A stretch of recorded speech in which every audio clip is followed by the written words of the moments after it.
Good morning, everybody. Hopefully, you're having a wonderful start to your. What day is it today? Thursday. Holy moly! Sorry I wasn't online yesterday and sending out videos. I've been having a busy day with work because of the lovely liberals increasing my tax dollars, and I have to offset. April. So thanks for that. Anyways, guys, I got a wonderful one for you today.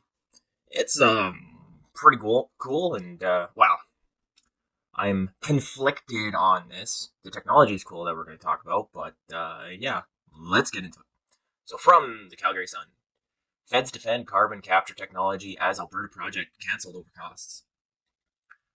Now, I applaud the Feds defending carbon capture technology because carbon capture is freaking cool. So, from what I've read, it's pretty much like a company siphons carbon out of the air and pumps it back into the ground.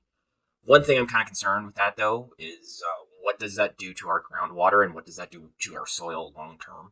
Because I'm not particularly sure the consequences of an increase in CO2 into our groundwater. I'm assuming, well, into our ground, let's say, and I'm sort of assuming they try to keep it away from our groundwater, but is that possible with the gas?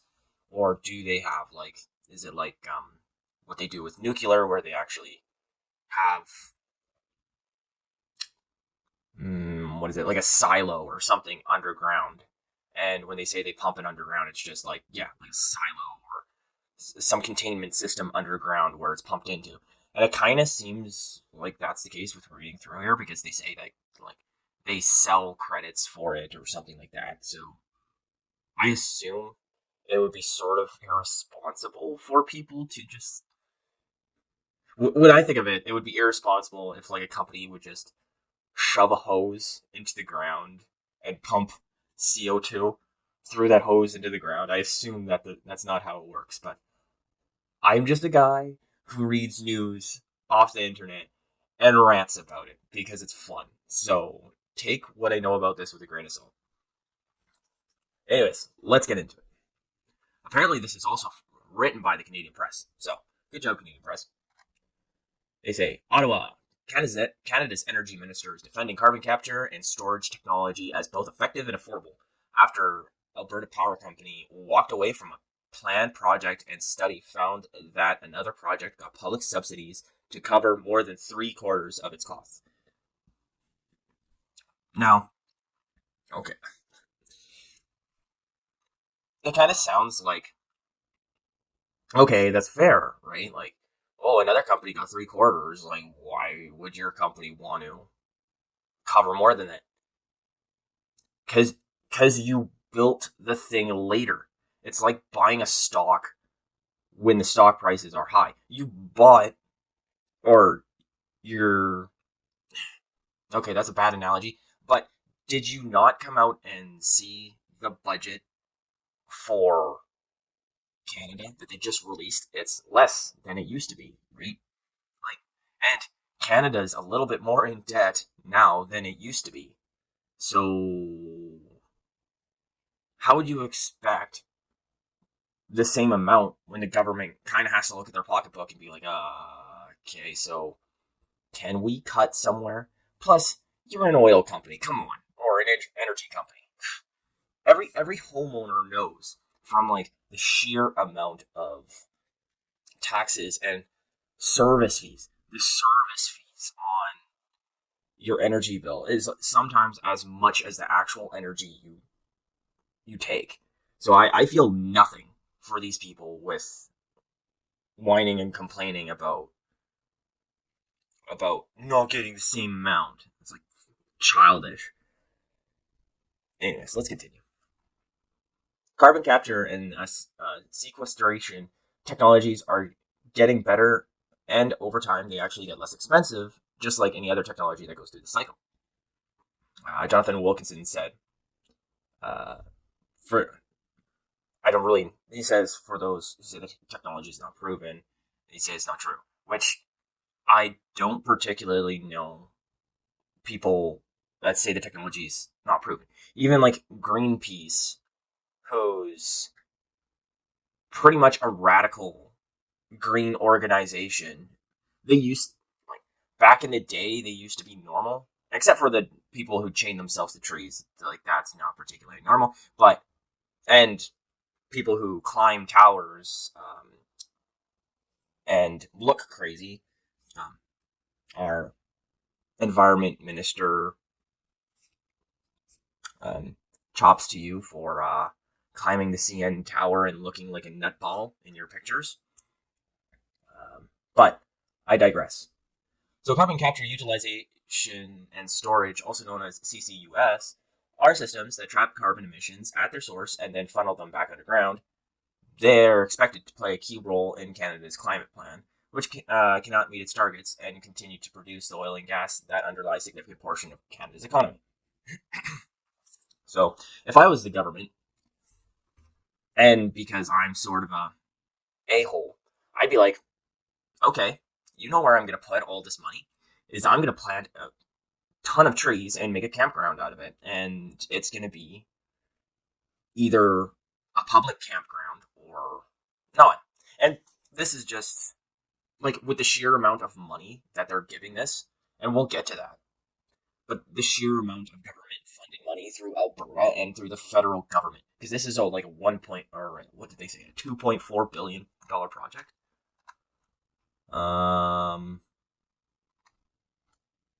Scrolling,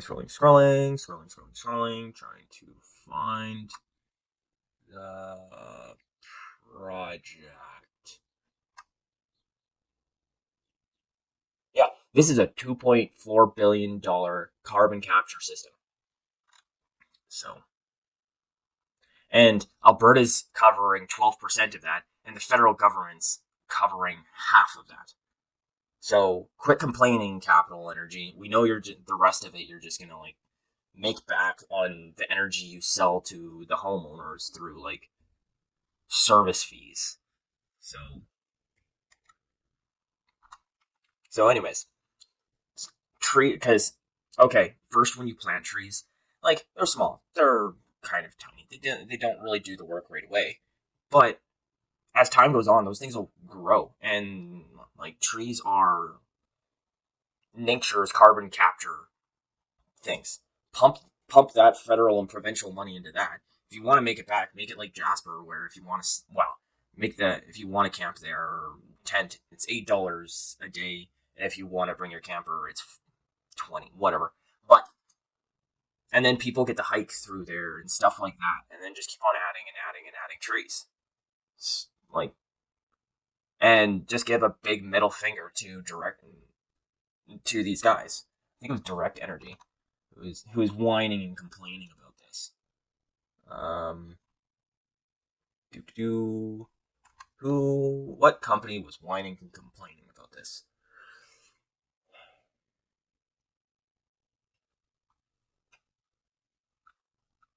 Sorry, give me a second.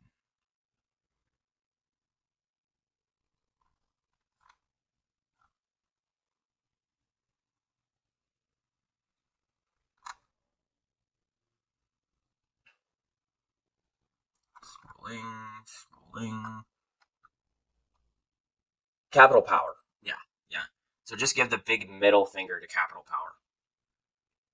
So yeah, let's go with this. So a study from Greenpeace said that Shell, the company that the government gave or covered 2/3, said that instead of generating $203 million through selling credits based on carbon, they actually generated $406 million. So how, like, even if it's the small 203 million, that would still cover you after time. Now, on the other side, I know Canada has like so many hoops that you have to jump through for this sort of things and red tape. So it might be like the sheer amount of red tape. But from what it sounds like, if the federal government's going to cover half of it and the Alberta government's going to cover 12%, I'm pretty sure you can negotiate to cut the red tape on this stuff, especially with like the green government that we have. So I'm not particularly sure that's the thing. So, additional certainty, or they say additional certainty was being tested with carbon contracts for difference under the new Canada Growth Fund. That's the government slush fund that we've pumped like $8 billion into. That the government won't tell us where they give that money to. I believe so, at least. Such contracts help provide certainty that the carbon market will be robust for credits generated by technology, such as carbon capture. So they say they're uncertain whether the federal carbon price will be maintained by future governments, and that's their excuse. It's okay. Capital Power has not been able to negotiate a contract. How about you ask that, like, these people have lobbyists. How about you lobby and ask the conservative government, hey, are you going to keep this going long term? It's not a hard and difficult concept. Sure, you can't particularly trust the government, but there are things that Capital Power can do. It can shut off this carbon capture and put it out to the press and then be like, well, the government's not giving us money for our carbon capture and we're losing money. So do you know what that would do to the government that's in power?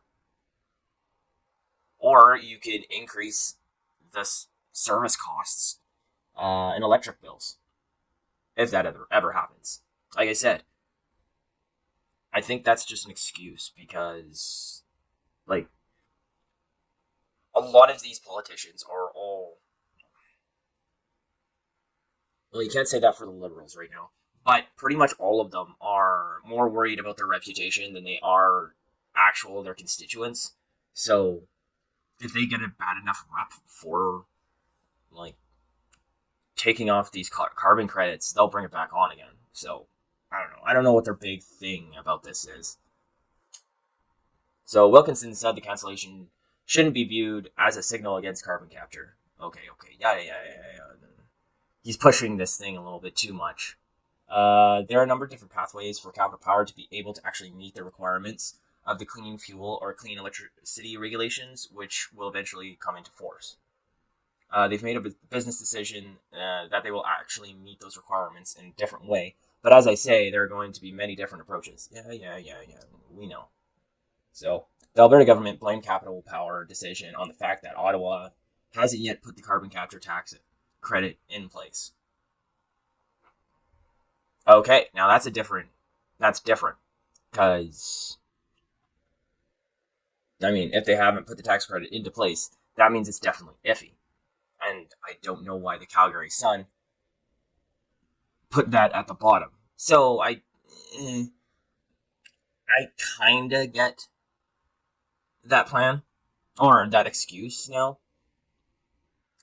But if Shell's making money on it, right? And these oil companies all talk to each other. Like, come on.